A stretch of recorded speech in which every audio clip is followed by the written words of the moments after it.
Today on episode 81, our Doug Atkins episode of Typical Chicago Fans, we have Sinkers and Floaters, the TCF Sports Minute, a local legends interview, the local food spotlight, our NFL pick show, and a couple new segments, Media Blitz, Over and Unders, and Doc Talk. Let's roll.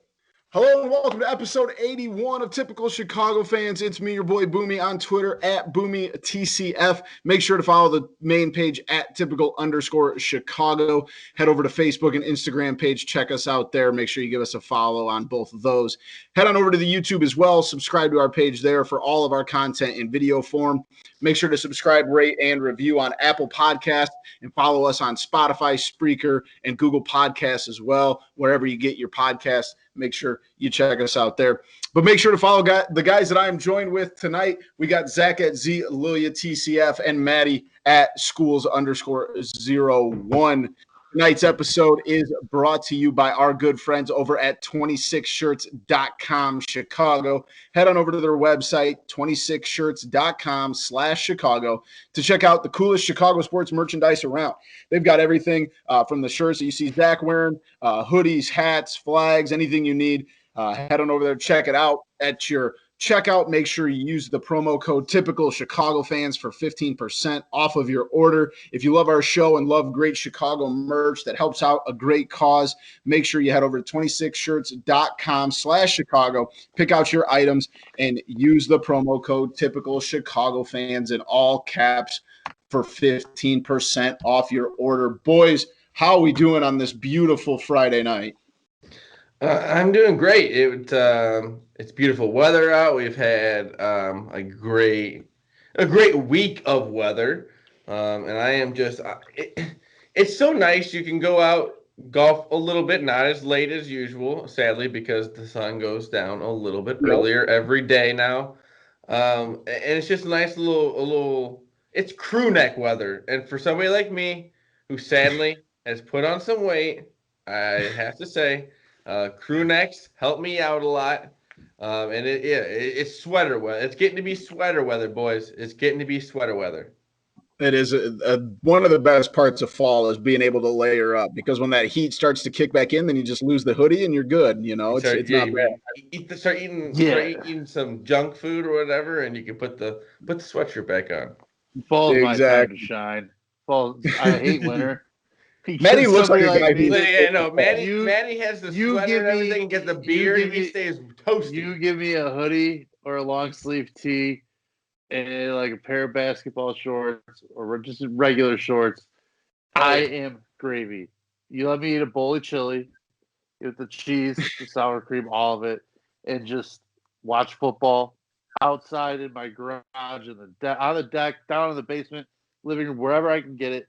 Just give me that. I love fall. That is absolutely A1, numero uno, top season of the year is fall by far. And I do have a burn pit little thing that I got, or like a little bonfire thing. Easy. Can we save it for sinkers and floaters, please?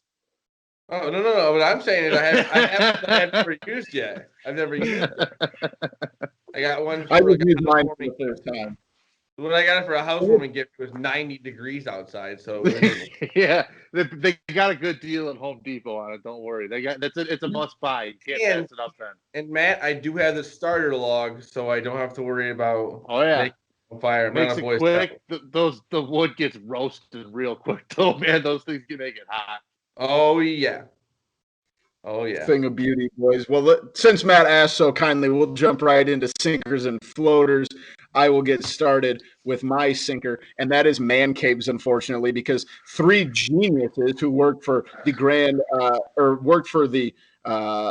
railroad in New York at Grand Central Station turned their one of their I guess like a storage room or like a meeting room into an unauthorized man cave with a TV, a refrigerator, a microwave, and a futon that they would just sneak off to during their shifts. And apparently it was found out, unfortunately, through an investigation. Their managers at the Metro North Railroad were unaware that they had this little hideaway man cave, and these three workers were suspended for it. So I'm a big man cave guy. Obviously, I got the whole basement here. And it's just unfortunate when, you see other people living out a beautiful man cave dream and then it just gets, crushed. So sorry for those guys that lost their man cave. That is salty. That has to. You get that all perfect. You get the man cave going, and then you lose it. That's tough. They just rip it right out from under. Creativity on the job is just top notch. What I love to think about is there's railroad workers heading into work at Grand Central Station with a microwave under their arm, just like, what are you guys doing today? Yeah. Don't worry about it. Microwaves are heavy, boys. Microwaves are heavy. You bury that one in the truck on the way down, Exactly. It's got to be. That's unbelievable, though. I've never heard of a great idea microwave, though. A futon sofa that they just snuck into a break room. And boom, genius. Gone. I don't hate the hustle. I don't hate the hustle at all. I respect the move a lot. Yeah. Love it. Did you say sinker, Boomy? Yep. Okay, sinker. My sinker is golf because, not saying nothing to do with golf, but through quarantine and all this stuff, over the last 6 months or so, I've fallen in love with golf. Not meaning I've gotten good at golf, but I like to golf. Hang out on the golf course, whatever. It's in my way of, like you said, it's kind of nice, especially with everything going on lately. You kind of get out in the fresh air. You get away from people. You don't got to wear your mask or anything on the golf course. And that is going to depend on what the weather is. Apparently next week it's supposed to be pretty chilly, boys. So we'll see when golfing around here comes to an end. But when it does, I don't know what I'm going to do. There is a simulator around here that I'm hoping to use. But other than that, I don't know. I'm kind of nervous. Hopefully it's one of those super mild winters and we can play golf until the middle of November. We've had a lot of mild winters. We're due for a big which means we're due to just get slapped in the face with one. The first year Zelo has to shovel his driveway. It's going to be insane. Well, see, my whole thing was I bought the snowblower last year, got a big ass one, got a good deal on it, but it can plow through some snow without any issue. Let's put it that way. And last year I think I used it 3 times. I probably needed to use it once, maybe. There's like a quarter inch and Matt's out there whipping the diesel, Right now the thing looks brand new still. It doesn't even look like it's seen a scrape of blacktop at all. So I don't know. I'm not going anywhere. It looks like we're gonna still be at home. I know I'm probably still gonna be working from home personally. So whatever. Maybe if it's gonna be a bad winter, at least I'm already here. Hopefully, whatever. We've already lost a whole calendar year anyway. What's the last 3 months of it? Who gives a shit? 2020 stinks. Yeah, that's the ultimate stinker. Mine. It's probably pretty basic, I guess, but it's officiating and bad officiating, especially in the playoffs. And this Angel Hernandez, this Dallas, right. But I'm going to Speaking of that, I'm going to go to the end. What is the Lakers just complained about LeBron having? Oh, shut up! They said it. They said it. What are you mad at me for? They said it. And then guess what? He goes to the foul line. Jamal Murray got no calls. No calls. But go on, Matt. I'm not mad. No, I'm actually going to the NHL. And tonight's game, it was 4-4 in overtime. And an absolute battle of a game. It was outstanding hockey being played. An absolute horseshit tripping call in overtime. There was no contact to the feet at all. Official completely botched the call. Power play. And of course, you know what happens. Of course, you know what happens though is Tampa gets the goal on the power play. Game over, and they take a 3-1 lead in the series. So, you can't. That can't happen. It just can't. That kind of thing can't happen. Especially in the Stanley Cup final, man. And don't get me wrong, Dallas had plenty of chances to win the game. They had 2 separate leads. They were up 2-0. They were up 3-2, and game time they had to end up tying it up in the third to force overtime. And it's just one of those things, though. a call like that just cannot be made in overtime, I mean, especially when they're supposed to be a little bit more lax on the whistle too. In overtime is a little bit of the let them play mantra in hockey in overtime, especially in the playoffs. And to have that kind of call get made that's brutal. It was bad. Hard to disagree. Officiating all around professional sports has been a little suspect the last week or so. We all expect the players and coaches to be perfect on every play, and the officials need to be better in a lot of cases. And I know the job's not easy. I'm not trying to diminish. Right. It's just one of those things. Joe West is out there trying to steal a show every time he's upping a game. Every time. Angel Hernandez do the same thing. Right. You're absolutely right, and it's the same thing, in other sports too. It's not just limited to baseball, and I don't think that's obviously malicious intent on a call like that. I think the guy just missed it, but you can't miss it. You can't miss a call like that right now in that spot. You just can't. Exactly. Not at that level at that moment. Now with the Stanley Cup on the line, you just can't. Exactly. In some lighter news, I'll move it to my floater, which is the most badass baboon monkey I've ever heard of. And his name is Kataza in Cape Town, South Africa. And he might be the first baboon I've ever heard that has been evicted from a town. They have kicked this monkey out of Cape Town, South Africa, because he cannot stop breaking into people's home and stealing food. This has got to be like the top the top of the tree. He's got to be the coolest monkey out there. This guy just keeps breaking into houses, stealing food, stealing stuff, just causing a havoc. And I love it. He knocks over trash cans, steals fruits, vegetables out of gardens, and just kind of raises hell. So, free my guy Kataza out here, because he's just living, man. He's living. And they kick him out of Cape Town. Like, come on. He's a monkey. What do you expect? Sure. He's going to do monkey things. He's the coolest monkey. Speaking of, I guess, people living, Shia LaBeouf. They do that. Yeah, that guy. What was the table read for? Like Fast Times at Ridgemont High. They had like a charity thing. They had like Brad Pitt and Jennifer Aniston, all that, and then they had Shia LaBeouf on there, and he's just smoking a doobie, and he is just. But he memorized every line though perfectly.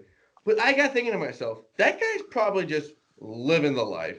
The life. He just does what he wants. For sure. He's smoking pot, just having fun, and then he's just super famous. But he's super famous. Zero responsibility. Yeah. Yeah. And he's one of those guys that changes his appearance enough that he could probably go out in public and not be recognized pretty easily if he wants, like with wearing a hat or shaving his beard off or whatever it is. It looks like usually his outfits are usually minimal effort. Right. Yeah. So you do that, you can stay hidden. And there's, I don't know. He might have it figured out. It just reminds me like how he's a nutcase. There's no doubt. But he seems like just lives life. Yeah. California, bro. A millionaire. Even Stevens, boys. Even multiple Stevens. times. Great show. Multiple times over. Zach, you buried the lead on me earlier, but my floater's bonfire season, because lit the first fall bonfire last Saturday night. Watched some college football on my iPad. Me too. Pounding cocktails. Maggie was out there. Kid was out there roasting marshmallows, doing s'mores. By the way, if you're still making s'mores with Hershey's chocolate and you're not instead of using a Reese's peanut butter cup at this point, you're an amateur. You're a loser, an absolute loser. It's Reese's cup or nothing. Give me the peanut butter, give me the marshmallow and the graham cracker all together. My God, it is glorious. Thank you, Maddie. Thank you. You nailed it. We had we busted out. Hershey's are for amateurs at this point. I'm sorry. Yeah, it's not amateur hour. We've had a fire pit kind of similar to what Zach's talking about. Stupid. We've had it for like 3 years, and we finally busted it out the other night. And we went to take garbage out on Tuesday, and my wife goes, garbage is pretty light tonight. I said, yeah, I'm pretty sure we just burned everything in the burn pit on Saturday night. we were just finding stuff to keep the fire. We ran out of wood, so we were just finding stuff to just keep burning. So you guys take a Reese's peanut butter cup and instead of the Hershey's bar. Yeah, absolutely. Oh my god. Game change. Zach's a traditionalist, apparently. That's fine. I like Hershey's bars. Do you really? Like, see, I would never even just eat just a Hershey bar. Like, I just wouldn't. Like, give me the one with almonds. I could do that. That might not be bad on a s'more either. And the other thing I'm just thinking about. Don't they make? No, you don't like the Hershey's with almonds. So shut up. I think they all don't they make? Except for the cookies and cream. That's different. You know what else would be good though is Crunch bars. They're about as flat too. I think a Crunch bar would be good. And then I also think the Reese's cup with don't they make them with caramel too? Gosh, that might be a little bit of a game changer too. The caramel and marshmallow mix would be just kind of dynamite.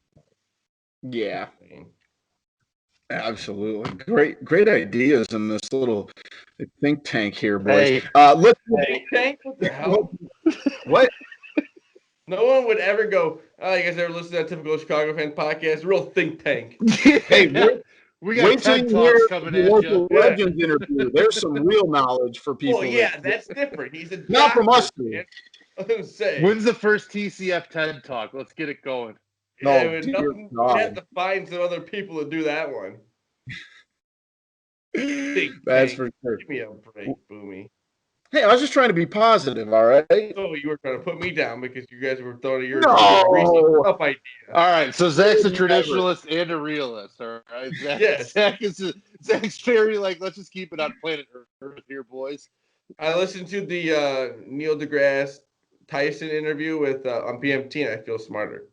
That guy is he's a very good interview. I don't know enough about him to make a decision made me feel on whether I think he knows everything or not, but I don't know. He made me feel smart. Like I feel like he was like, you have to wanna be. I don't know. He explains things logically. I will say that. He puts it in very good layman's terms for people to understand certain things. 10 times over. Imagine knowing as much as he knows. That's crazy. Makes my head hurt just thinking about how much he knows. Let's the TCF Sports Minute, obviously, big series this weekend on the Diamond as the Cubs play at guaranteed rate. We are recording this Friday night, and the Cubs just took care of business on the south side. I'm about to do an iPad flip like Willie did, dude. I'm about to take my iPad and flip that shit 35 feet in the air. I got a problem. What was this? Tim Anderson does it. It's okay. We're trying to have fun, whatever. But then the Cubs do it. Not even really towards the White Sox at all. Then we throw at them. We're mad. We're mad because we're losing 10-0. We're mad because our coach has no idea what he's doing. Yeah, Ricky Renteria is. Dude, Ricky Renteria. I don't know what he's doing.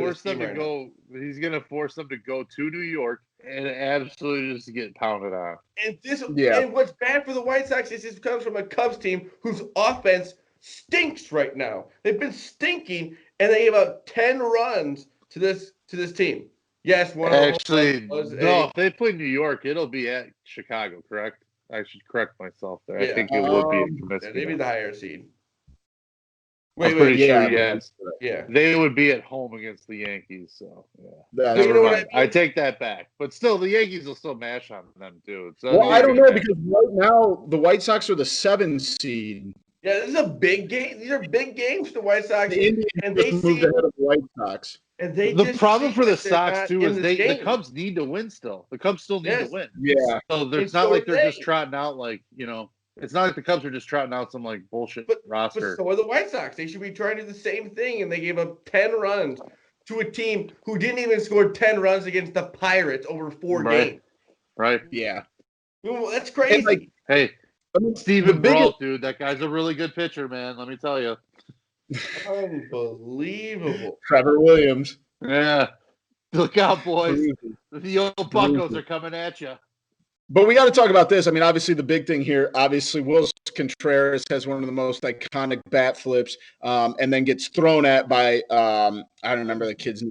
Boomy, I want to add, it was Johnny Cordero, but I want to add, when you said one of the greatest bat flips, I want to say one of the greatest bat flips I've ever seen. Not just in recent memory. This was one of the most Ever. epic of all time. This is up there with Joey Bats I launching love that thing with the Titanic music and it's just flying through the air. Yeah. There's a camera angle going around that went pretty viral quickly. Was the bat only, and all you see is the bat flying up in the air, and the ball is leaving the yard at the same time. It's a perfect video, and you know you can tell like when Contreras got the second, and Tim Anderson came over. You could tell Anderson was kind of like giving him shit, but there was very like mutual respect. I'm like, hey, we're all just out here having a decent time with this stuff, so it's not like too personal. So when you start throwing at a guy, it's like just such a Bush League move, especially when your team's built on that. The White Sox are a swaggy team. Yeah. They like the bat flip. They like to show off a little bit, and that's fine. That's good. I encourage that personally. But you can't get all pissy when somebody else does it to you. Especially, I saw a lot of people on Twitter were mad that he like kind of flipped the bat when he got walked his next at bat, but like he should have flipped it on Yolmer is what he should have done. Just toss that back to fucking right field on, dude. Send it to the lake.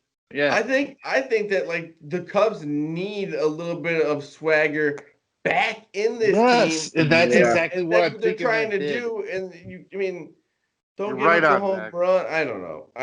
Right, and then Javi gets the base hit with the double left-handed. And then completely how about Javi's homer? Javi put a ball up by the concession stands, dude, in left center. He absolutely murdered that ball. Yeah. Yep, definitely needed that. Homers too. If you guys didn't see Ronald Acuna's homers tonight, my God. I think that ball's still in the air somewhere. Holy Lord. But absolutely murdered. If you want to get some more in the game, more playoff talk, we will have Dom Frederick on our morning show Monday morning. So make sure you check that out on the TCF Morning Show. Talk about a guy who is going to make us run through a brick wall, man. He's getting fired up. Every tweet he's firing off right now is just building and building. Some of these White Sox guys who are like so bad. salty. Like, did you guys see the bullpen going up on the fence and everything? Like, that's Spider-Man. why you get thrown at. Dude, give me a break. It's fun. Another home run. Like, come on, man. Well, and Mazzara was laughing about it, so it's not like he was all butthurt about it. You can tell Mazzara. Yeah, exactly. Down 10-0. Yolmer Sanchez through the last inning. Give me, like, what? Like, that's the problem that baseball has is, like, that mentality that, like, this can't be fun and this can't be kids out playing a game. A game, you can't have fun with it, and everybody wants to have a stick up their butt about it. And it's like, come on, man. Like, just have fun with it. Don't be one of the teams that's at the forefront of doing it, and I support it completely. Yeah, 100% I know what you mean, though, Matt. I know what you mean. And don't be at the forefront and then get pissed at people. I'd be pissed. Yeah, like he 100% threw a Contreras. It was right in the middle of the back. It was about 90 miles an hour, directly in the middle of the back. And he kept his cool. Yeah. Ricky Renteria did not. Oh, neither did Don Cooper. Water bottle on the loser. Don Cooper's a fucking loser too. I can't stand that guy. Fuck that whole organization. I hate the White Sox. Maddie's come full circle. He hated him for I'm done. Month, and then he was mellowing out, and now he's ready to. I'm done. You know what? I'm done with that team. You know what? I hope they go out and get swept. You know what? Whatever. Go away. I love it. Go earn it. You don't just walk in and start being a contender. You actually have to go out and earn it. Go play a full season. It's not just this great offense for half of the season and we're going to win the AL. No, you got to keep going. And now you're about to be in third place.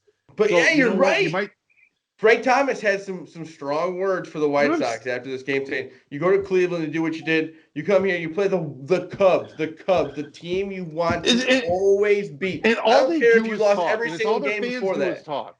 All their fans do is talk. All their players do is talk, and they have a shitload of talent. Don't get me wrong. And now they got talent. They got talent busting out of the seams, but they're rattled right now, and they don't know how to recover right now. And that's what happens to young teams, and that's what their fans need to realize too. Is this team better get on track real quickly here? They got 2 games to do it, but you don't want to go into the playoffs just getting swept by the Cubs, and you're going to be big time reeling then. Yeah, for sure. Moving on, like Matt talked about earlier, the Stanley Cup Finals, the Lightning are up 3-1. Matt, that series is over, right? Unfortunately, I think it was bullshit. I think, like I said earlier, I think that thing was set up by the official. It was a horrible call that can't be made there, and you can't settle a Stanley Cup final game on that. I'm sorry, it is different than a game in January. It just is. It's the bottom line, you know.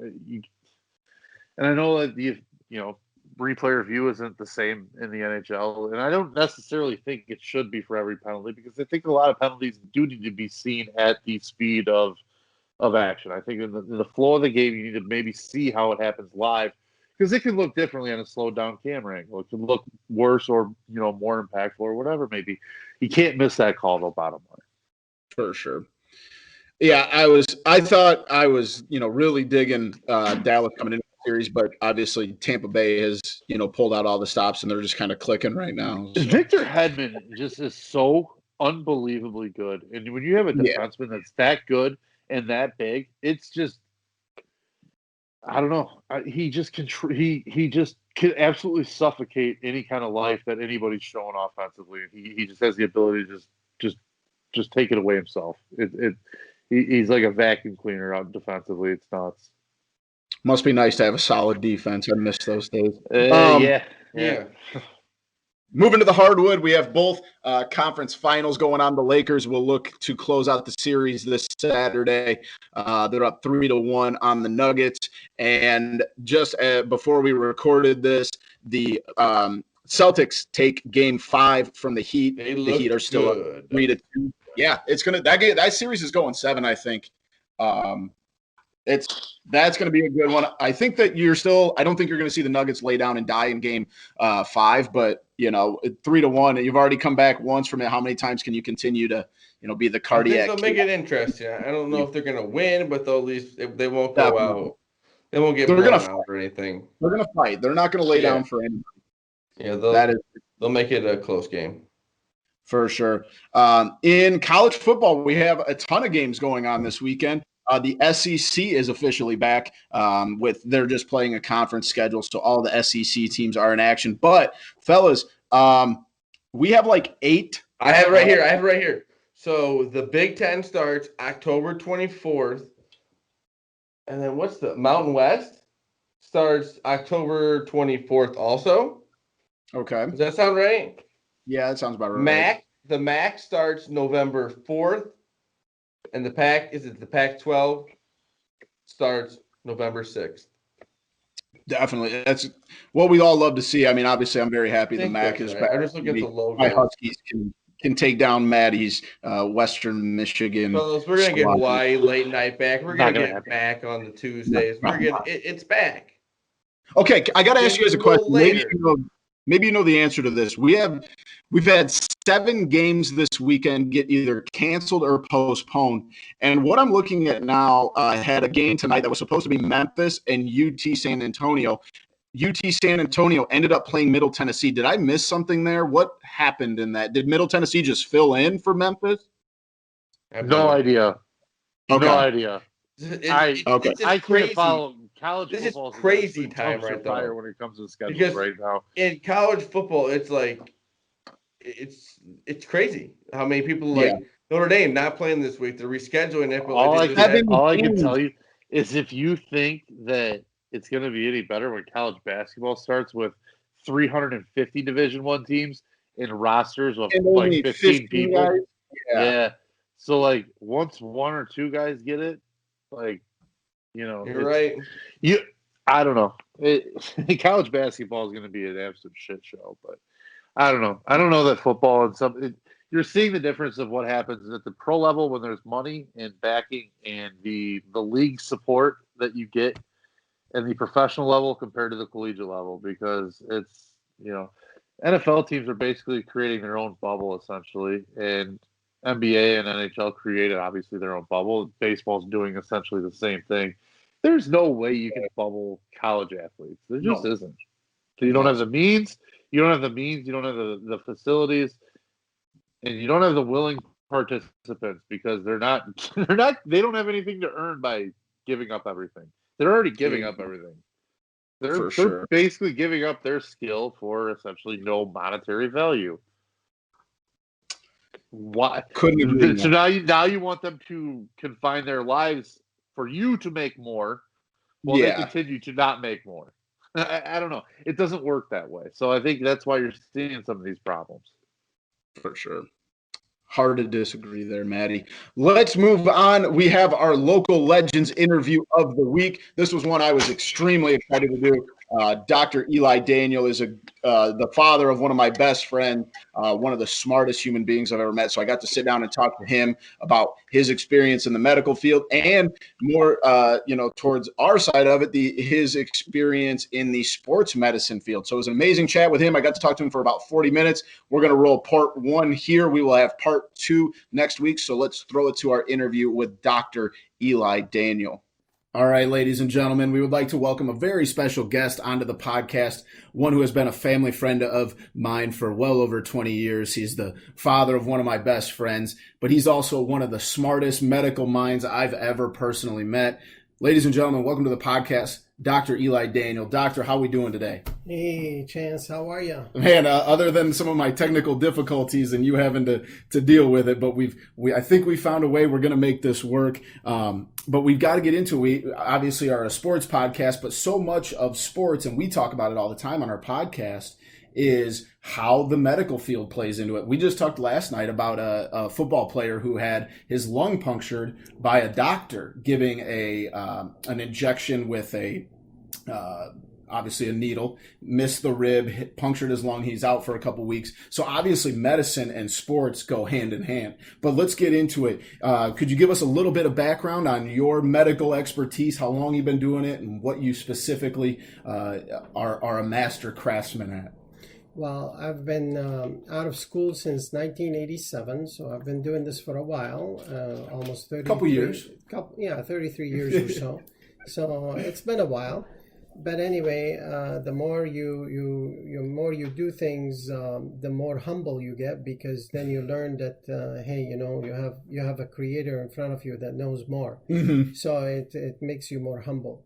So, but anyway, yeah, we do all kinds of things. We do from geriatric to pediatric, which means elderly to kids to sports to injuries to the simple things like the mundane stuff, like infections and so on and so forth, and to like severe problems. And we've done all kinds of things in between, like things like club feet or residual, problems with the feet that are, born, babies born with problems.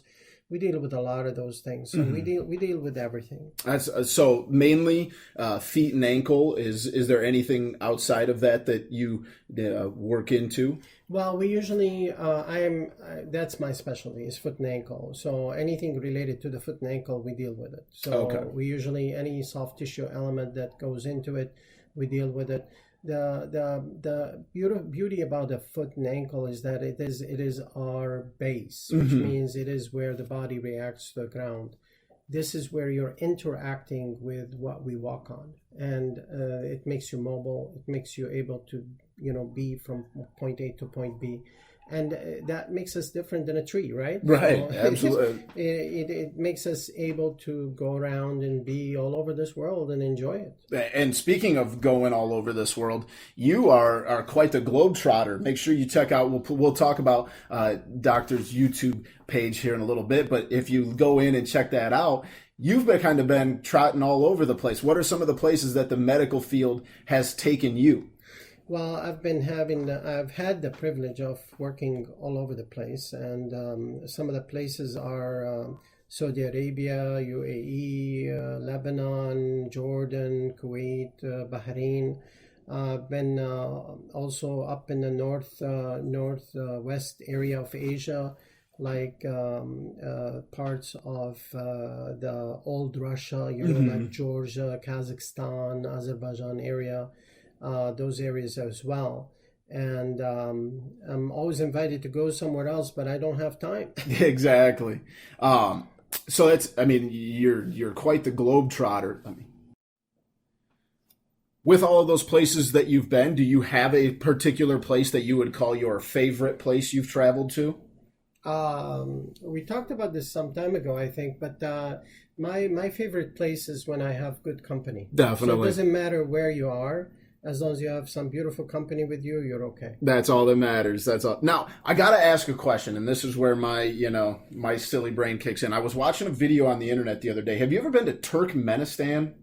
I've heard of it. I've never been in it. We've had patients, believe it or not, come to wherever I go, I try to create a clinic that deals with foot and ankle, because foot and ankle injuries are not really very well known all over the world.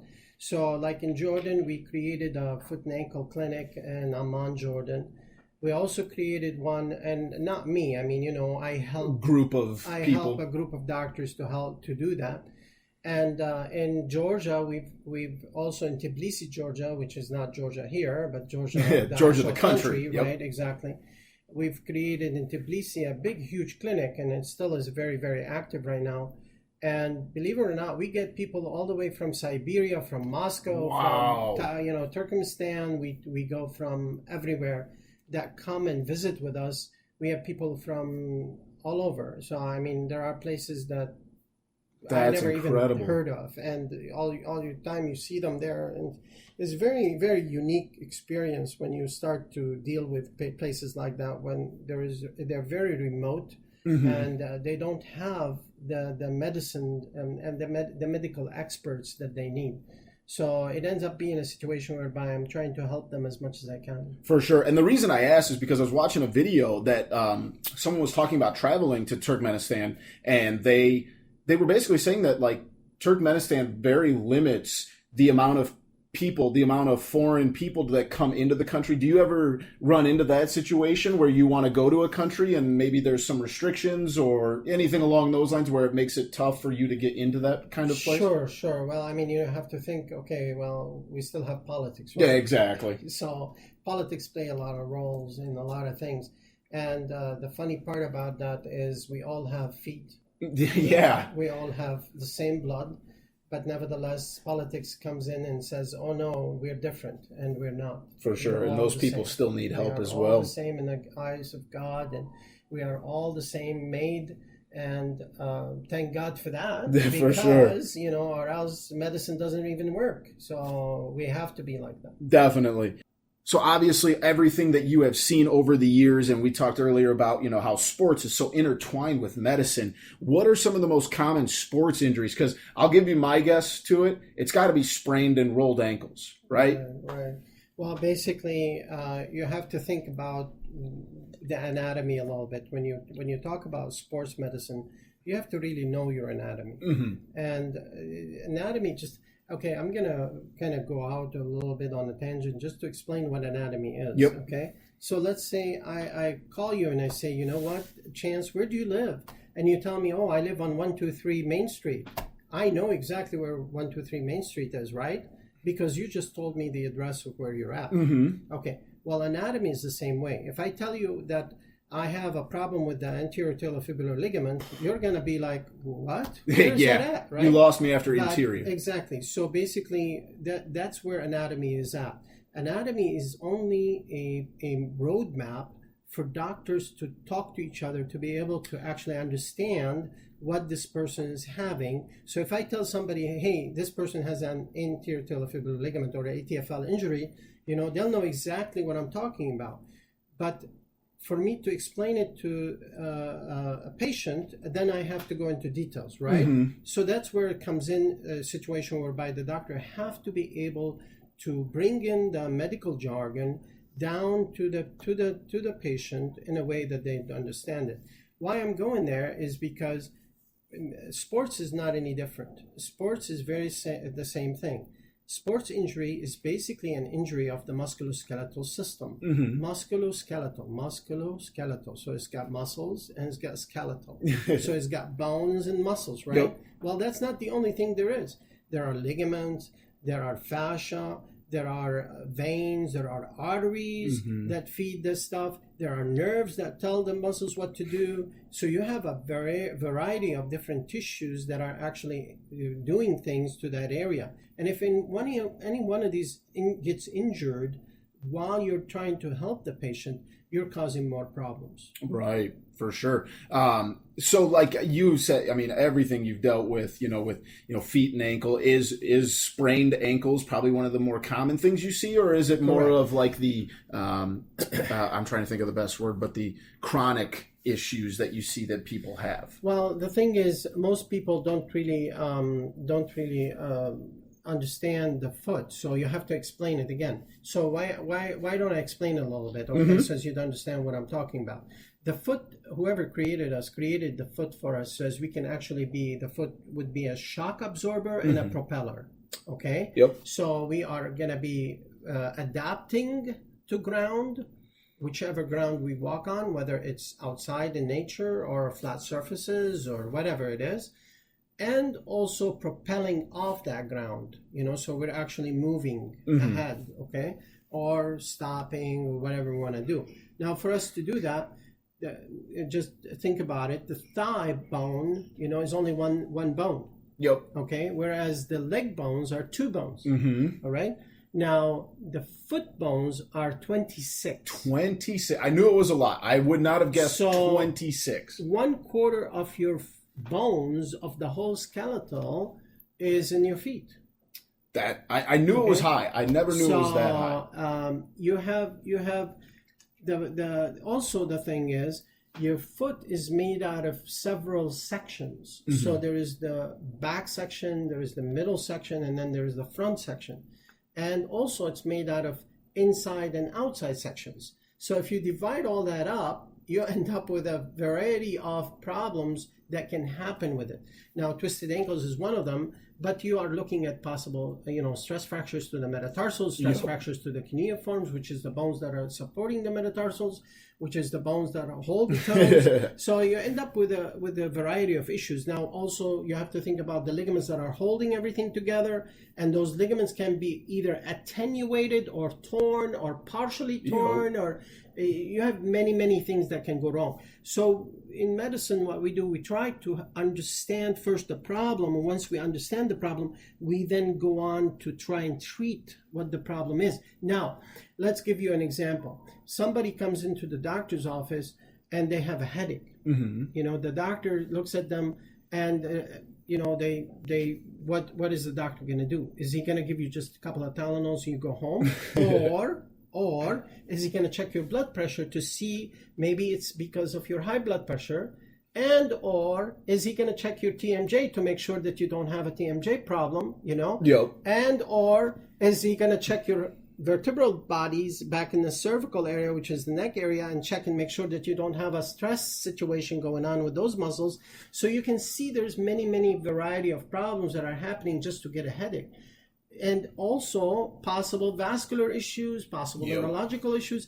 So you end up with a situation whereby a couple of pieces of Tylenol is not going to take care of it. Yeah. It may take care of it for right now, but is it really the problem that you just create? Is it really the thing that you want to treat? Yes or no? Sure. So most of the time, whenever we get an injury, the injury is only a symptom of the problem that can cause it. Yep, okay? Definitely. So what happens is, and I give that example to a lot of my patients.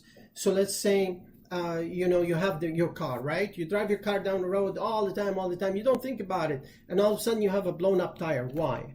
Because maybe there was a little bit of an alignment issue with the wheel, right? Well, if the wheel have been malaligned, you still continue to walk with the car, no problem. But then all of a sudden it blows up. Or it could also be a problem with the ball bearing that is holding the actual joint of the tire. Yep. If that goes wrong as well, what is going to happen? The whole tire is going to fly off, and then you're going to be without a tire. Well, the same thing with the foot. The foot actually accommodates so much of our body's weight against ground, against injury, against the gravity. It's unbelievable how much we actually can put on that foot, and the foot can actually hold us. But if the ligament is weak, if we have nutritional issues, definitely, if we have medical issues, if we have vascular issues, if we smoke, if we drink, if we do all these things, those are going to affect the chemistry of that tissue. And when you affect the chemistry of that tissue becomes bad. And that tissue, when it becomes bad, it cannot do its function. Right. So let's say a muscle gets injured, all right, on a sports person, he gets injured, the muscle, let's say, not the tendon, the muscle. Muscle tissue has a lot of blood, so it heals faster. But the tendon, have you ever taken a chicken leg and you just pull the thing on and it moves the thing about the chicken here? Well, the thing about that is that's the tendon. And if you look at it, it's white in color. Why is it white in color, not red? Not much blood. Not much blood. So because there is not much blood in there, what's going to happen is, how is it going to heal if it has to heal? It has to heal through a process called osmosis. So we're going back to basic science, which is basically... Which is what a lot of us need that listen to this podcast. Exactly. Trust me. We all need a basic science lesson here. So what I'm trying to explain is there is a lot more intricacies into it. And usually you want to, as a doctor, I have to actually find out your problem. You're like rooting through all of the possibilities to get to the bottom of it. Exactly. So we're looking for the needle in the haystack. Definitely. Most of the time. Because not all the time it's not going to be like, oh, I jumped in the air, I landed on the side of my foot and I twisted. It's, things like you said, deal with club foot and all these different, major, ailments that people deal with, and it's very rarely when you talk about something like club foot, I can't imagine that's a one, this is why it happened. It's got to be something, there's multiple reasons around it. Most of the time we are dealing with syndromes, which means many different things that are happening that are causing the issue, and we need to kind of wean off, okay, this is not it, this is not it, this is not it, this is it. Right. And then we just deal with the problem that we're in. Then you work on it from there. Exactly. So getting back to the sporting world, have you ever dealt with any, or worked with, I shouldn't say dealt with, that sounds so negative. Have you ever worked with any high level or high performance athletes in your times traveling not only here in America but abroad? Well, I have dealt with athletes abroad more than here. In the United States, because again, we live in the boonies, we don't have there's not many professional athletes out here. But we do have a lot of young men who go on to become athletes, collegiate or some kind of... For sure. Like my brother played collegiate basketball. He did spend a lot of time with you over the years. Exactly. So, that's just one patient. Now we have other patients around the area that are the same way. So that's the kind of people that we see in the office. Sure. What would you say, like when you talk about like high performance athletes, what sports have you, obviously we don't, want to divulge people's names, but what kind of sporting, events have some of your clients participated in? Most of the people that we see are basketball and soccer. Okay.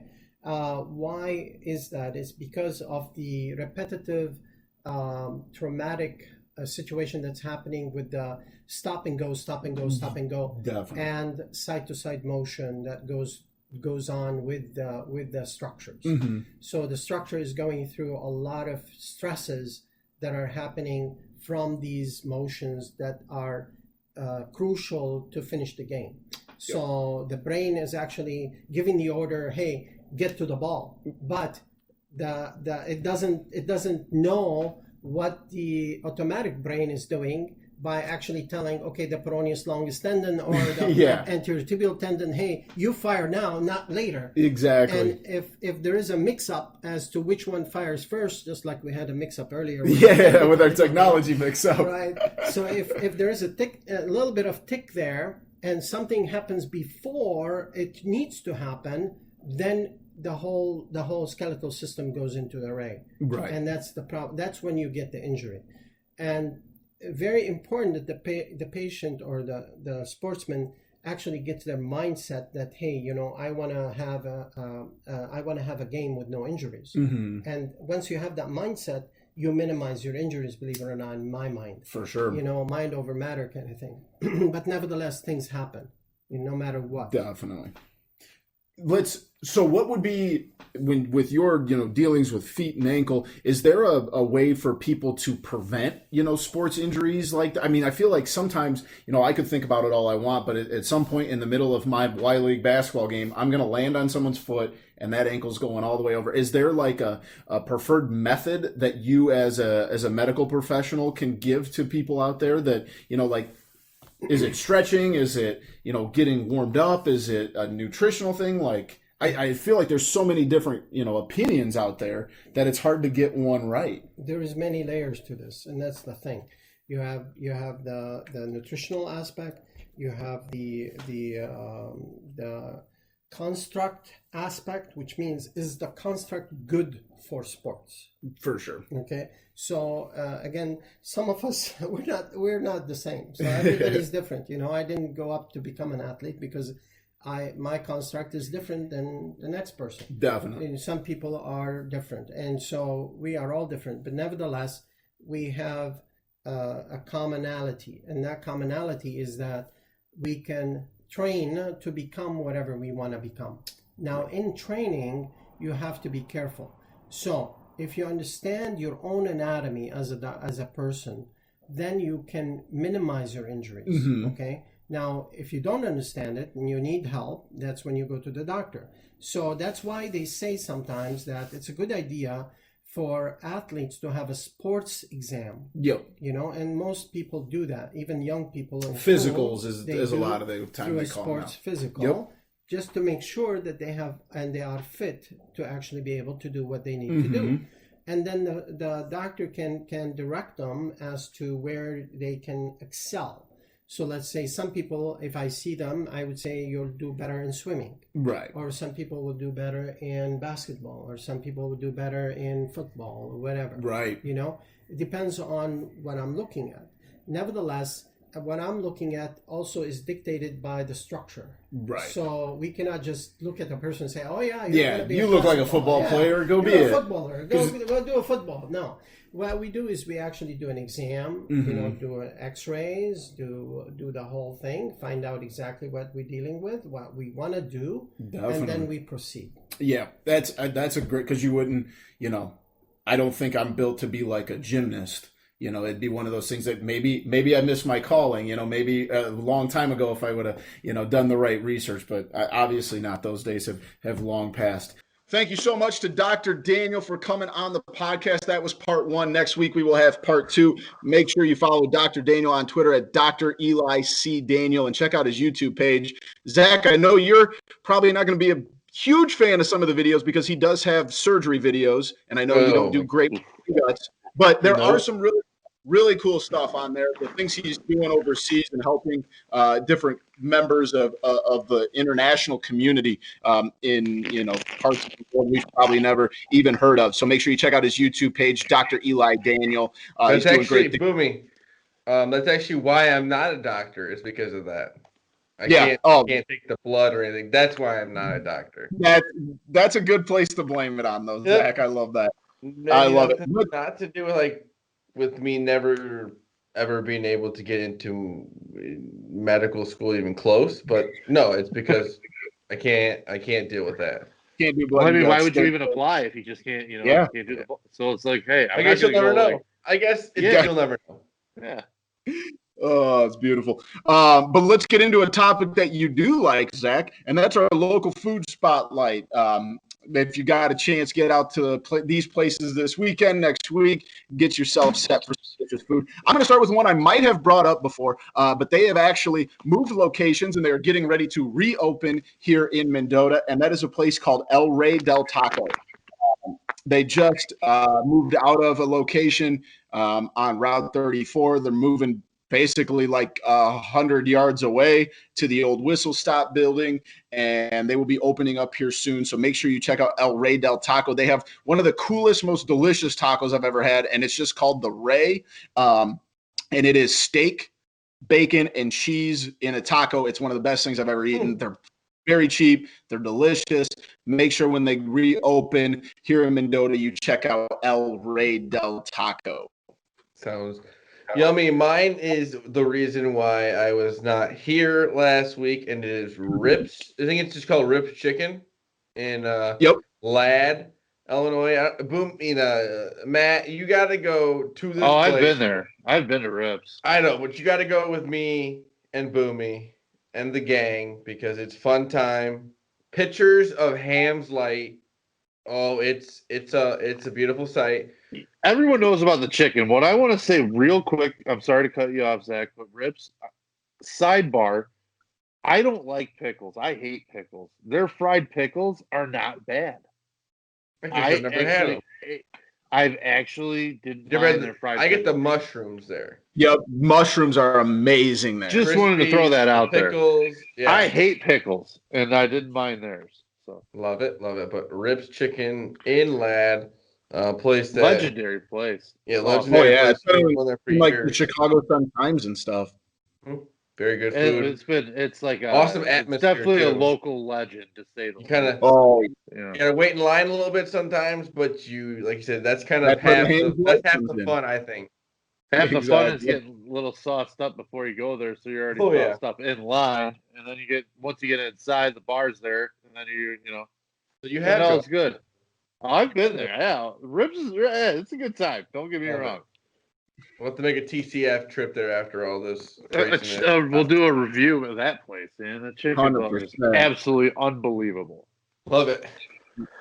Maddie, I know you got. I'm gonna go back to one of our old friends. It's a partner of our old friends at Lodi Tap House. They're a new offshoot, Obscurity Brewing and Craft Mead. It's in Elburn, where I live. A little brewery restaurant that they opened up there as well, and the food is barbecue based. We went there last weekend, got carry out, and got the it was like a sampler essentially, because I want to try all their stuff. It was we did the short rib or the spare ribs, the brisket, and the pulled pork. Whew, all of it just absolutely dynamite. Also got onion rings too, because I can't pass up onion rings. I'm a big onion ring guy.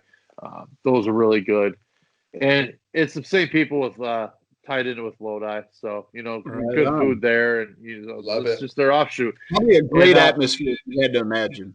Very, very cool place. Like I said, they do their own craft beers and then craft mead as well, which I decided to look up. And what that is alcoholic beverages made from like fermented honey instead of yes, it's delicious. Of what is it? Hops and barley essentially for beer. So, yep. I don't know. I've never had it. It sounds like it'd be pretty good though. I've had some different kinds of mead, and depending on which ones you get, like they're pretty solid. Like they're very, very sweet.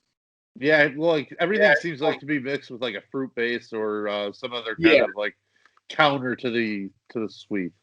Right. Can I throw out an extra place here? It's not a of place course, or anything. Of course. I went to a wedding on Saturday, and it was at this place called the Barnacopia. And it is in Polo, Illinois. Boomy knows where that is. Used to live there. And it is this place. It is one of the coolest places. You walk in, and they have John Deere tractors, like little John Deere tractors, like the ones like Boomy knows our grandpa had them. I know Matt would know what the little. My John kid would Deere go bananas. like, he loves they are tractors. like the collector. I mean, there's just hundreds of them there, and then they have a tractor in the floor that you can see. Then there's a tractor at the top that's like revolving, but it's a real tractor that's up there. And I mean, it's just antiques and places like that. It was one of the coolest places. It's 3 stories. Boomy would also like it because they are Packers fans also. But it was, I mean, it was cool. Like it was like a kind of a museum, but it is like it's for weddings, and it was awesome. Really, that sounds right up my history dork.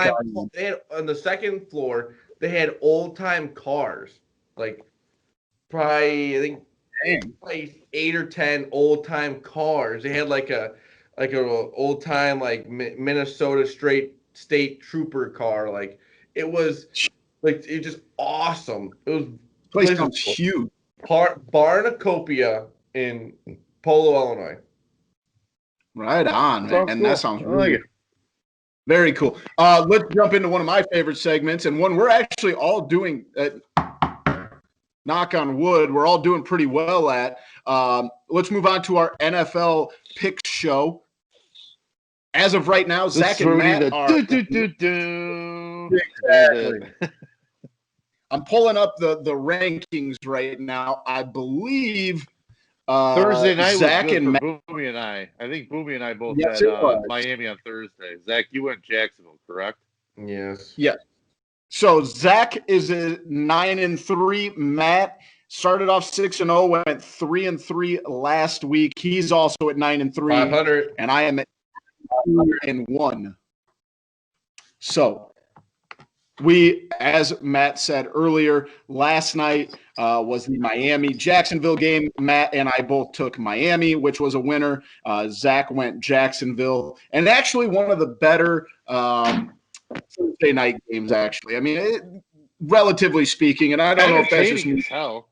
Yes, exactly. I think that was a big part of it. And it's, I mean, obviously the score doesn't show it 31-13, but, it's what the heck? Yeah, and it's better than no football, fellas, and I think that's part of the reason I say that. Oh, 5 weeks, 5 weeks of thunder. 5 weeks of thunder. Just roll with it. Yep, amen. So let's get into it. Our noon picks. I will start off. I will take the Washington football team. They are +7 at Cleveland. Cleveland is a garbage pile. I don't think Washington's that good, but I really don't think Cleveland should be getting 7 points or giving 7 points. I'm sorry. And I'm also going to take the 49ers. They're -4 at the Giants without Saquon Barkley. Give me all of that. I'd take them even. I might even down. Did you see who's not? George Kittle's not playing. Mullins is still the quarterback. No Jimmy Garoppolo. And there was also one other person out for the 40. I mean, yeah, you can take them, but I'm just saying. I'm still taking -4. I might go the other way, but Manny, what you got? You go. I'll let you go second. You want me to go with both picks, or you want me to just throw my first one out? Go ahead. Throw them both. Throw them both. All right, first one, I'm going with the New England Patriots. Interesting thing about this one is this line has gone crazy. It started out 6, went up to 7. New England was a 7-point favorite. I actually got it at 5 yesterday. New England was back to 5.5 right now. Back, and I'm seeing it at 6.5 right now. Wow. 6. Seeing it back at 6 right now. So I'm glad I got it at 5. I'd take it up to 7 anyway, personally, a full touchdown. I don't have any problem with taking New England. I think Vegas looked good against an absolute downtrodden New Orleans team that is beat up with injury and beat up with a quarterback that is not anybody close to what Drew Brees is, what he used to be. And people need to start realizing that, because it's going to sound bad. Jameis Winston is their best quarterback on that roster. I'm going to say that. He's going to be their best quarterback on that roster, and I don't think we're going to see. It wouldn't shock me to see an injury pop up in week 4 or 5 for Breeze, and it might be that time. I don't know. Yeah. I'm just gonna throw that out there. At some point, you got to cut the cord. Cam Newton looks like it's just like, okay, Tom Brady's gone, and now Cam Newton's here, and we're just gonna change the offense a little bit, tweak it here and there, and just add this new little wrinkle. And now all of a sudden, Julian Edelman's flying down the field, catching, So it's like, wait a minute. They got basically that same team with a quarterback with a better arm and who's mobile. And I'm not saying he's got the brain that Brady has or the mind for the game or whatever, but Cam Newton's a damn good quarterback. He's an MVP quarterback not too long ago. So it's not like his skill set's just dog shit. So I don't know. I like what he's doing with New England, and I think Vegas is riding a little bit of a hot streak. So people pumping them after their win last week. And I'm going to do it, Zach. I'm going to do it. I think the Bears are 2-0, and I think a lot of people are talking a lot of crap about them. And I think Atlanta is a way more talented team on paper. Give me the Bears. I don't think so. The Bears are going 3-0. The Bears are going to win this game outright on the road in Atlanta. Book it right now. Take Julio points, Jones take may a money not line. play. Take the Bears points. Take the Bears money line. That 3 is just absolutely right for the picking right now, and I love the Bears. The defense can absolutely slow down that offense. The Bears aren't bad. They're not bad. That's all I'm going to say. I was watching. They're not bad. They're not bad. Hey, they're 2-0. They're not bad. They're not bad. Oh. They're not bad. You know what? I'm going to take the Steelers at home -4 against the Houston Texans. I think that this offense is starting to get going. This defense is pretty good. And I don't know. I don't know what it is about this Houston Texans team. I don't like it. They got DeAndre Hopkins. He's good, yes. They got Deshaun Watson. He's good, yes. But I just don't know. Whenever I'm watching the Texans, I'm just like, They're 0-2 right now. They play good teams, yes, but like it's just like I don't know. I think the Steelers They're at hard to home, get a read on. Big Ben, at home finally. Let's see here. Boomy, what spread did you give me I New had the England Bears. there? I had the Bears, but Did you give me 6 for New England there when you wrote it down? I just want to keep track of myself. Yeah, I'll put it at 6. That's what I'm seeing right now. You know what? I'm taking the Rams plus 1.5. That's a good pick. I was going to change mine, but I'm going to stay with the the 49ers. I believe in them. I was actually thinking about switching to the Rams because I like that pick a lot. I think they're good. I think they're good. They're good at doing what they need to do. They don't try to play outside of their game. I think they're kind of back to their old ways a little bit. I don't know what it is. The Rams-Bills, I like the over in that game, by the way. That thing, I'd bet it up to 50. There's going to be points in that thing. It's two teams that have traditionally had good defenses. Turnovers and points in that game. Their defenses have a little bit of holes compared to where they've been. And it's two good offenses, two good quarterbacks, two good explosive players on playmakers on both sides. Give me that total. Right on. Let's move it to the afternoon games. I am going to take the Arizona Cardinals minus 5.5. The Lions are just pitiful. And I think that Arizona actually has a pretty good squad, and they're not, blowing doors off of people. They haven't, they beat obviously the good 49ers team before they all got hurt. And then obviously last week it's hard to get a judge when they play the Washington football team. But I think Arizona's a good team, and I just think that them being at home with the Lions coming to them, and the Lions just can't stop anything right now. So give me the Cardinals minus 5.5. All I'm going to say is that feels very trappy to me because I agree with everything you said about the Cardinals, and I agree with everything you said about the Lions. And there's no reason that's why it's 5.5 points. That point spread should be double figures. Mm-hmm. It just feels very trappy to me. That's the only thing about that game I'll say. Okay. My 3:00 game. I'm going with Dallas. And I think there's a big wave. I think there's a big wave. I'm going Seattle. Seahawks. I think there's a lot of just support behind Seattle with how good they've looked. They're coming off an emotional win, a very emotional win over New England. I think that was kind of like. I agree. It's just stinky. It's just so stinky. This line, dude. We're having a stink off. It's just one of those games where it's like, okay, Dallas is riding a lot of momentum. The way they ended and the way they beat Atlanta last week, came back from that game. I don't know, man. It feels dirty, and there's something about that line. I can't give me 5 points. Dallas has enough talent to stay within a field goal of Seattle, in my opinion. I think Seattle's got the ability to let off the gas pedal, I should say, every now and then. It seems like once or twice a year they have one of those games where it's like, what happened to that team that week? And why would it be against Dallas though? Why wouldn't it be? Because I just feel like everyone is jumping Dallas. I'm taking Seahawks minus 5 or whatever. I'm fading the traps this week. I'm fading Boomy on the trap, and I'm fading Zach on the trap. This is where the standings get made right here. This is where we kind of start jockeying for position here. Because our records are so tight right now. I'm gonna get out ahead of the Sunday night game. I'm taking Packers. Unfortunately, +3. I don't like Matt to say named all the points on Drew Brees for me that I was going to name. I mean, I just don't know. The Saints. And this is going to come back and bite me in the ass. I know it. They don't stink. They don't stink. But Drew Brees is making this team bad. Drew Brees stinks. Drew Brees out there. Drew Brees stinks. Drew Brees stinks this Why not give He's a Hall of Famer. He stinks now. Let Taysom Hill play. Let him play. I don't care. Brees stinks. Brees stinks. And he doesn't have his number one target, most likely. Aaron Rodgers is angry, and he's like, he broke up with Danica, and it freed him from the shackles. It sounds like, made his brain go better. I don't know. That's what they're saying. I don't know. Aaron Rodgers, he's playing really well. Drew Brees isn't. I agree with Zach. I'm taking Green Bay in that game as well. Well, this will be interesting. I did see today Devontae Adams did not practice for the third day in a row today. So we'll see, though. And Michael Thomas didn't play either. Matt, do you agree with me? What? She broke up with him. Oh yeah, that's why he's playing well. He's mad.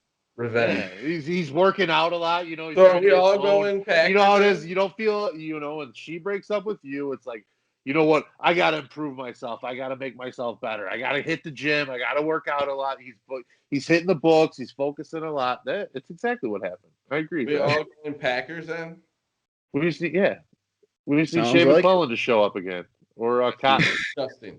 That is disgusting that we're all going Packers, but we'll do it. I love it. Monday night. It's because don't forget Drew Brees stinks. Yeah, it is. No. That's the whole reason why. Whatever you got to tell yourself, boys. Welcome to the dark side.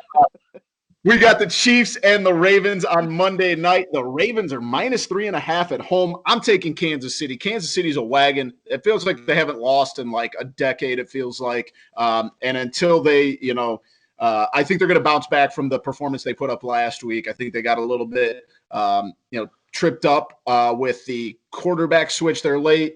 And I just Kansas City's going to come out. They're going to cover that. I got Ravens.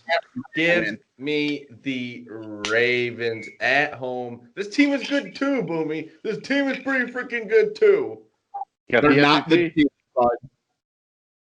Okay. Well, maybe they're better. Man, I doubt it. I'm not saying they're better, but I think it's going to be a good game. It is going to be an amazing game, I think. It's a Monday night game. It's a Monday night game that's definitely worth looking forward to. I'm gonna go. I'm riding Zach. I'm riding Zach here. I want the Ravens. I want the Ravens. I think it's one of those games that John Harbaugh just kind of out. He shows up. He's always like. It just feels like that week where he's just popping on the sidelines, and defense is going to be making big plays, something like that. I don't know. It just has that vibe where the Ravens are just everywhere. I don't know why. It's just what my gut is telling me. It's just a straight gut pick. And there's a reason why Mahomes is a dog, because he's the best player in the world. There's some reason they're begging you to bet Kansas City, so that's why I'm going with Baltimore. Matt's just fading, fading all over him here. Fading traps. Fade the public, fade the traps. Stay away from the traps. We got to make some sort of shirt for Maddie about fading traps. I don't know. It's his MO this week. Zigzag. Exactly. The NFL Picks Show. Make sure you check out our picks. Like I said, Zach and Matt are 9-3 respectively. I'm sitting at 9-2-1. But let's jump to a segment. This is kind of a blended segment of something we've done in the past where we did, TV shows or recommendations or stuff. But obviously with sports going on now, we don't watch as much TV. We don't watch as much Netflix and Hulu and listen to podcasts and albums and stuff like that. So here's a little opportunity. We're just going to throw something out in the media that we enjoy, like I said, whether that's a TV show, a movie, a podcast, an album, whatever tickles our fancy, we're going to give our recommendation to that. So does anybody have one they'd like to start with? It's a podcast, and I don't know if either of you guys – I might have given it out before, but I don't know if either of you guys watch Entourage or watched Entourage. It's called Victory the Podcast. It's got Doug Ellen, the guy who wrote it, Kevin Dillon, the guy who plays Johnny Drama, and then Kevin Conley, who played E. And it's still going. I think they're still in season 1, might be on season 2. They're going through every single episode. Every once a week they put out a podcast and they go through another episode. And it's just really cool to get like their perspective of the show while you're trying to like watch it. Especially because I watched it a little bit after the show ended, and like how they kind of talk about how the life of the show was kind of their real life. Like, they're going through the same thing as they're going through on the show. They're becoming these mega stars. And it's just a good podcast. Victory the Podcast. That does sound really cool. I just watched Entourage for the first time like last year. I think any podcast that kind of go. I know there's the one with The Office. That on the Office, stuff like that, and like any kind of podcast that goes through all that and like has the characters and people who wrote it is interesting. I'm with you, man. That's not a bad pick. Matt, you got some media recommendation for us? Well, yeah, I do. I'm a big. I watch something mindless when I go to bed. and lately I've been watching Cobra Kai on Netflix. I grew up. How is that? The first Karate Kid was like that was my shit when I was growing up. That was my movie when I was a kid. That was it's like I watched it probably 5 million times growing up. So seeing the spin on it, and I always did like Johnny myself. So seeing a take from his angle post life and post adulthood, very mindless, very stupid, very entertaining. So yeah, if that's what you're looking for, I'm gonna go that way right now. Do you got to watch the movie to get the show? No, not at all. I have not seen the movie. If you have not seen the movie, do yourself a fucking favor. I know. It's on my list. It's on my list. I promise. Go and then watch 2 and 3 as well. Like, okay, come on. It's 6 hours out of your life that you'll make yourself a better person. All right, this is kind of my dumb brain working. I watched Bloodsport for the first time like a month ago, and I keep getting that and the Karate Kid mixed up for some reason. Totally different movies. Yeah, outstanding. Matt's like you're an idiot, but both outstanding in their own right. Both terribly bad and good at the same time. So it's I don't know. Karate Kid, like that was just that was like literally one of my favorite movies as a kid growing up. So it's like seeing it come out on I think there are a couple seasons in. It just got released on Netflix though, and that's how I started watching it. So I don't know. Right. Like I said, totally mindless, but super entertaining for people that grew up with that movie. Well, I will make sure I get to that. I'm going to go completely different here. I'm going to go with an album, and this is probably one of the most talked about albums, in pop culture right now. And I'm a big Machine Gun Kelly fan. I have been since I was in college. Got introduced to him from a friend who was from Cleveland, as he was blowing up. And he just released an album called Tickets to My Downfall. It's his version of a pop punk album. And I also am a big pop punk fan, Blink 182 and all that good stuff from back in the day. And it's interesting. It's something that I've listened to through once. I think it came out yesterday. It's definitely not the album you'd expect from Machine Gun Kelly if you're looking for rap, but it's interesting and I enjoyed it. So take it. If you have any, or you used to listen to any sort of pop punk in the past, give it a shot. Let me know what you think. I don't think it's that bad. A lot of people are dogging on it. I kind of enjoyed it. So that's just one, to give a little stream to this weekend while you're on the, deck. I'm going to let my age show here, and you guys are probably going to make fun of me badly. All I know of Machine Gun Kelly is the rap battle he had with Eminem. Yeah, that's one of the highlights of. I mean, I don't know if I could name more than like 3 songs. And I've heard I know he's extremely I'm not popular. saying I'm not that big a fan of that kind of music. I've seen him in concert probably 4 or 5 times. And I've heard you're a big concert guy. Big concert guy, yeah. A lot of people I know are big fans, and I don't know how or why or what. I don't know that I've ever heard a song. So I got very lucky. He's good. I mean, he's good. I just like I said, I'm just not a big fan of. I got very lucky. I was selling tickets for the NIU football team, and I worked with a kid on the team who was from outside of Cleveland, and we used to walk around neighborhoods and put the door handles, the things on to buy season tickets. And he just told me one day, he's like, "Oh, have you heard of this Machine Gun Kelly? He's this white rapper from Cleveland. And he's really, really interesting." And I was like, I'd never even heard of it. So he started playing him on his phone, and I was floored. I mean, it was back in the days where he was a speed rapper, and his old stuff, his mixtape stuff was insanely good. And like I've said, I've seen him probably 4 or 5 times. He's changed a lot in his music. He's definitely got more poppy, and obviously doing a pop punk album now. Also dating Megan Fox. Yes, he is. Yes, he is. So, yeah, those are our media recommendations. You've got a podcast, you've got a movie, and you've got an album to listen to. Matt knows who Megan Fox is, though. Yes, I do. Transformers was A-okay. That was funny that you were like Machine Gun Kelly? I don't know. Megan Fox? Don't know him. Know who she is. Yeah. That's funny.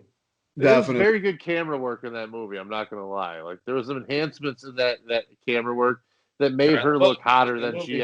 And now she's very hot. That movie, the camera work, made her look hotter than she is. I don't know why. I don't know how. But whatever happened to her, by the way? She's dating Machine Gun Kelly. Well, isn't it like she was like kind of like She's one still of in the movies and rising stars for a while, no? Oh yeah. And then just like Stop kind of doing big disappeared. I don't movies. know. Yeah, Crazy. for sure. Let's move to over and under, slowly becoming one of my favorite segments. And we're going to do this one, our fast food edition. So I'm going to throw out a couple different ideas, a couple different things from fast food restaurants. You guys tell me if they are overrated, underrated, or perfectly rated. And we're going to start off with McDonald's fries. Over, under, or perfectly rated? I'd say perfectly rated because I mean it can be it's varied. I mean you can get a good batch, you can get a bad. I mean it's so hard to like. There's no consistency to it. I want to say they're adequately rated. If they're hot, they're off the chart. It's off the chart out. If they're cold, throw them in If the they're garbage. cold, Yeah.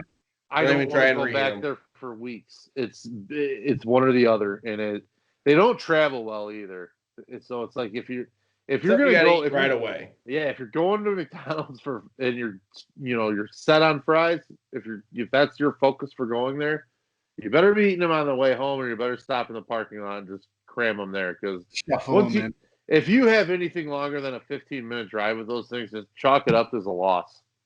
Yeah, I don't disagree. I'm going to go just slightly a touch overrated because anytime you bring up fast food fries, that's the first one everybody just, kisses its ass for, and they don't even bring up any other places. They're good. I'm just not that big of a French fry guy. They're fairly, for the most time, averagely rated, but I think they're a little overrated, to be honest with you. Never heard that phrase. I'm not a French fry guy.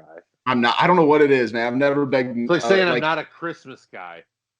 That's come on. I don't like gifts. Psycho. It's like saying I'm a psycho. No, it's a preference, fellas. All right. Next up on the fast food edition of over unders, Arby's roast beef sandwich. Boomy's coming in with a good topics tonight. I like it. Overrated. Not an Arby's guy. Not an Arby's guy. See you later, Arby's. Underrated. Underrated. Thank you. Big time underrated. I like Arby's roast beef. Slap the beef and cheddar on there with a little bit of Arby's sauce. Woo, baby! We're cooking with gas there. And if you want to get real dicey, you get the beef and cheddar. Oh, that's a different level, man. Arby's roast beef is very underrated. Now I know Zach's more of a McDonald's guy, so I got to know Whoppers. Where do you guys lay on Whoppers? Overrated, underrated, or adequately rated? I'm going again. Overrated. Overrated. Not a Whopper guy. I think it's just too much going on in there.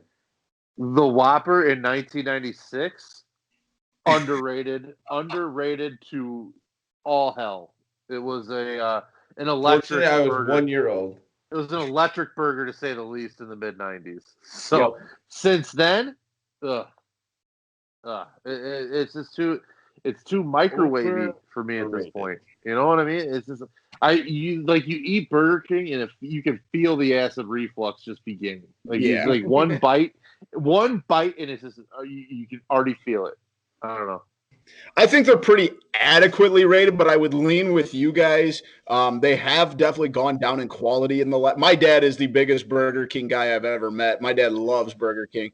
And I know. think that the patty my dad's a big Burger King guy too.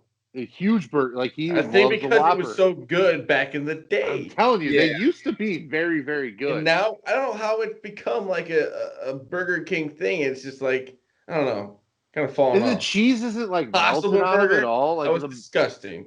The cheese always feels like it's like basically still cold on a Whopper. I don't know why. I don't know. I'm going to stick with adequately rated, but they've got to fix something, or it's going to be even I more could do fast food over under. It's crazy. I watched SportsCenter and there's a Whopper commercial. That was insane. Alexa isn't listening, right? They're listening. All right, last one, boys. Last over and under fast food edition, chocolate frosty from Wendy's. Oh, I mean, properly rated because everyone loves it. I hope. Yeah, it's either properly rated or underrated. It's one or the other. Turn that down. It's the most versatile dessert in the fast food industry. You can set it in the cup holder. You can eat. You don't have to eat it super fast. But the thing is, you can either order it as a milkshake, like if you get a burger, fries, and a milkshake at any place. You could get it as in addition to having a soda, so like as a dessert treat, or you could do it as a vehicle for French fries from Wendy's because French fries from Wendy's by themselves are terrible. So you have to do something to make Wendy's French fries better. You like Wendy's fries? No, I don't. No, I think they're maybe the worst in one of the worst games. They're a C+ at best. I just don't get it. It's like a C+ at best, and that's why you need the only one that feels like a real potato. It's a potato skin, dude. They're giving you potato skin. Because the potato. Slap a little. If I'm going to fast food, I don't want a real shitty potato. If I'm going to fast food, I don't want a real shitty potato. Give me a very good fake potato. You know got good fries? You know got good fries? Culver's. Culver's does have good fries. That's one of Zach's a crinkle crunk guy. Zach likes the crinkle. I like fries. the crinkle and the crunk. Where do you sit on Steak and Shake fries? The little skinny ones. Nope. Yeah. Nope. Nah, I don't know. I like steak fries. I like the. This may be a controversial take. I think cheese fries are the most overrated thing on the planet. What the fuck? Cheese fries, they're good for 2 bites, and then everything is just melted goop. What kind of cheese are you using? What are you using? Goop. It's called cheese. Cheese what fries. Kind of cheese are you using? I need to know this. Now, if you're going cheese on the side and dipping fries. Are you melting Kraft Singles? Is no. That what you're doing? Go to Steak and Shake, get cheese fries. They ladle the cheese on top, and then everything tastes glorious. like You can say, I want cheese on the side. You can say, I want cheese. Or like if you get cheese fries. Like that's disgusting. It on there. 2 bites, you're like, oh, this is good. This is bananas. 3rd bite, you're like, wow, I hate myself. All right, next up, Boomy says he hates pizza. Here we go. Oh. All right, we're moving on. Stupid. Like I want. Unbelievable. I want as much cheese as I can eat. For 2 bites, and then the 3rd bite, you're like, this. What are you talking about? Literally, the 3rd bite sucks because I ate all of it from the first 2.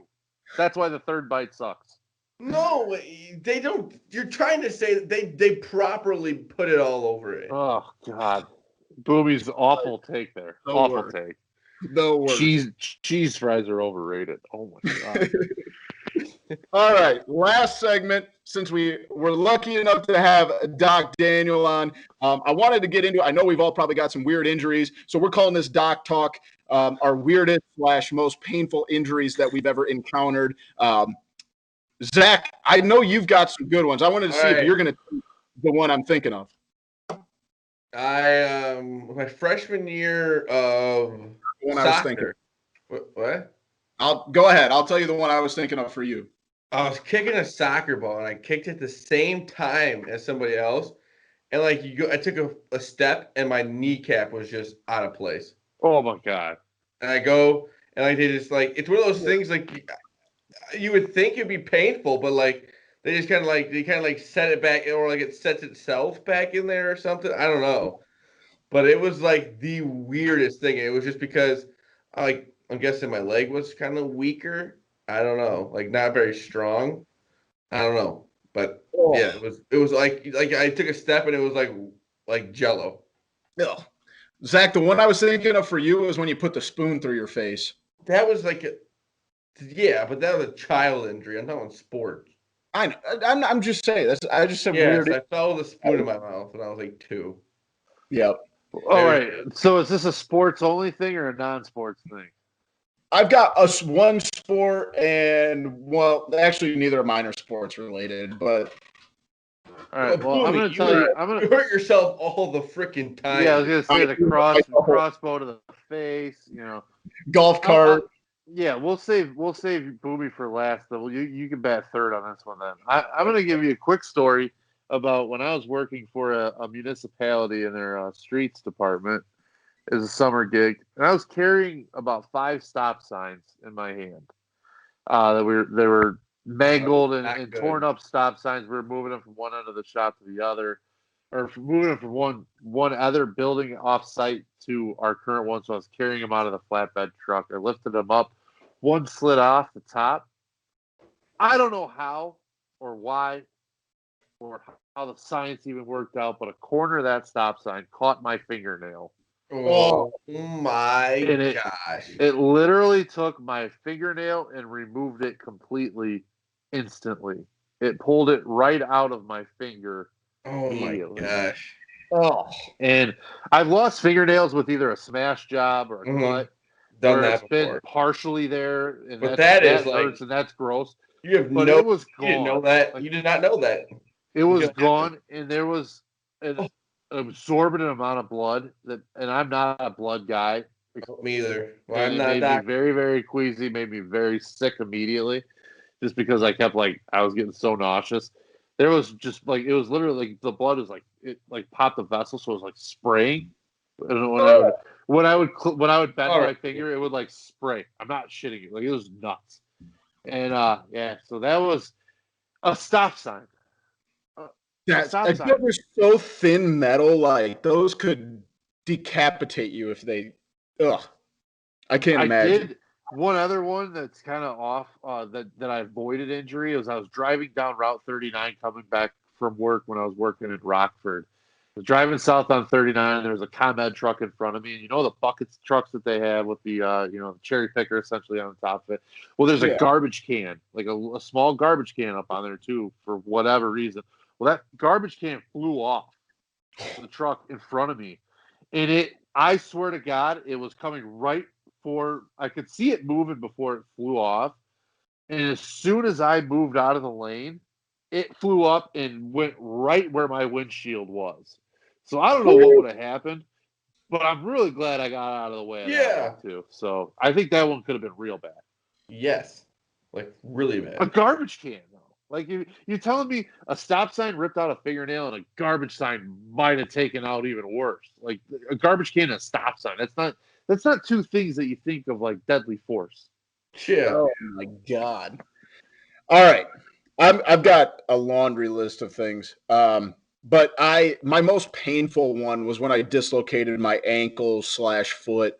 I was on a trampoline with, let's see, I was probably 22 or 3 years old, and we were jumping on this trampoline, me and two other guys around my age, and one of them fell down in the middle, so the trampoline was bowed.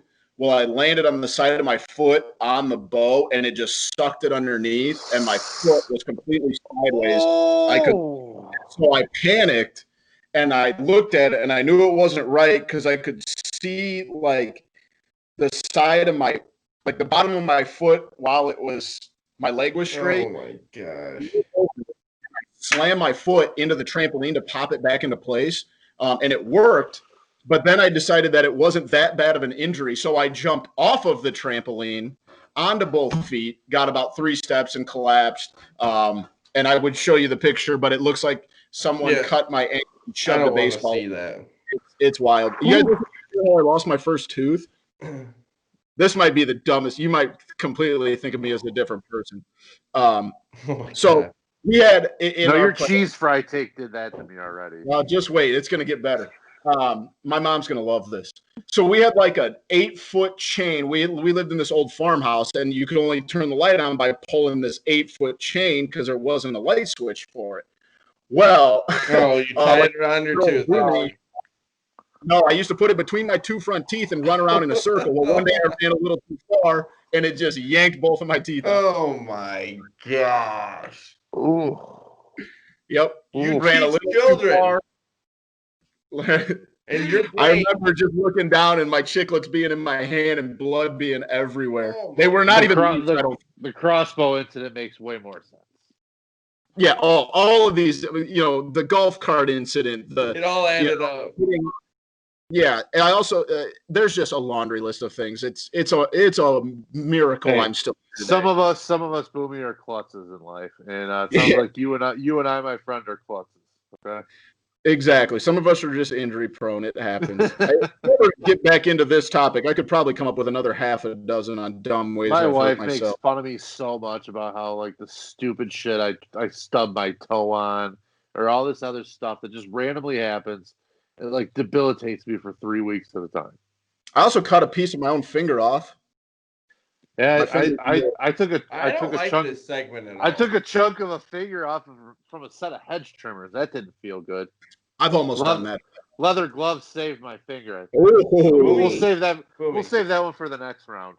Have you drank a Mountain Dew and a Diet Pepsi during this episode? Diet Mountain Dew and a Diet Pepsi. From different sides of the table. I seen this. He's one running a this marathon way, tonight. one that way. I'm like, whoa, he is popped up right now. It's just diet. It's nothing. He's got soda everywhere. Exactly. Well, when we took our quick break, I had to go get another one. I gotta keep it hydrated, flowing. So, well, boys, that was episode 81. A big thank you to Dr. Elie Daniel. Make sure you check him out on YouTube and make sure you check him out on Twitter at Dr. Elie C. Daniel. We will have part 2 next week with Dr. Daniel. Thank you to our sponsors at 26shirts.com. Make sure you head over to their website, pick up some of their great merch like the one Zach has on tonight. And at checkout, make sure you use the promo code Typical Chicago Fans for 15% off of your order. It's a great website. They help out different charitable organizations and make amazing clothes. So it's a win-win situation. You add another win, you help out the podcast. Use the promo code Typical Chicago Fans at checkout, 15% off. Make sure you check us out on YouTube. Head there, subscribe to the page for all of our content in video form. On the Twitter main page at typical_Chicago. Yeah, I know I said Twitter. No, you're like Twitter main page. I know it came Twitter. Yeah, I felt like Bill Belichick, for God's sake. Boomy is now 60 years old. Yeah, exactly. I went from 30 to 60 in a matter of 2 weeks. Make sure you check out the Facebook and the Instagram pages. Make sure to follow and like us there. Head on over to Apple Podcasts, subscribe, rate, and review. Follow us on Spotify, Spreaker, Google Podcasts, wherever you get your podcasts from. Make sure you check us out on there. Make sure you check out these guys here at Lilia TCF and at schools_01. That was episode 81. We love you all. Peace.